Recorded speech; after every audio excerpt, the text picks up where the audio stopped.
ছাত্রলীগ কি আসলে হেলমেট বাহিনী? প্রশ্নই আসে না। এটিও আমরা মনে করি যে এটি ক্যারেক্টার অ্যাসাসিনেশন করার একটি প্রচেষ্টা হিসেবে এটি করা হয়েছে। বাংলাদেশ ছাত্রলীগ একটি ছাত্র সংগঠন এবং বাংলাদেশের স্বাধীনতা আন্দোলনে, আমাদের স্বায়ত্ত শাসনের আন্দোলনে এবং স্বাধীনতা পরবর্তী সময়ে গণতান্ত্রিক আন্দোলনেও বাংলাদেশ ছাত্রলীগ গুরুত্বপূর্ণ ভূমিকা রেখেছে, নেতৃত্ব দিয়েছে বাংলাদেশ ছাত্র সমাজকে। বাংলাদেশের ছাত্র সমাজের ভোটেই বাংলাদেশ ছাত্রলীগের নেতাকর্মীরা ছাত্র সংসদ নির্বাচনে বিজয়ী হয়েছে। বাংলাদেশ ছাত্রলীগের নেতাকর্মীরাই রাষ্ট্রীয়ভাবে একাডেমিক ক্ষেত্রে, ব্যবসায়িক ক্ষেত্রে, সামাজিক নেতৃত্বে, পেশাজীবী নেতৃত্বে, প্রত্যেকটি ক্ষেত্রে বাংলাদেশ ছাত্রলীগের কর্মীরা নেতৃত্ব দিয়েছে, বাংলাদেশকে কন্ট্রিবিউট করেছে।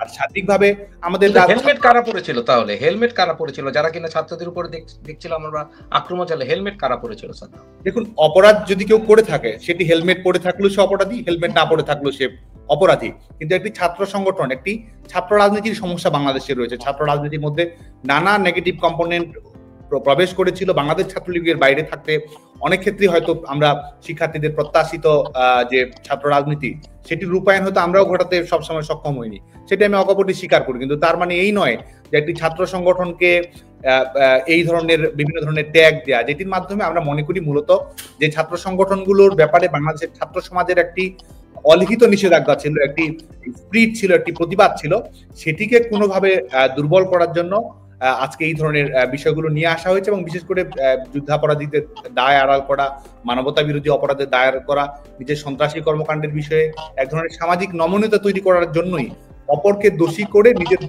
নিজের যে ঐতিহাসিক দায়গুলো রয়েছে সেগুলো আড়াল করার জন্যই এই প্রোপাগান্ডাগুলোর আশ্রয় গ্রহণ করা হয়েছে বলে। এগুলো ঠিকই আছে, কিন্তু কথা হচ্ছে হেলমেটের পেছনে না হয় আড়াল হয়েছে কে আছে, কিন্তু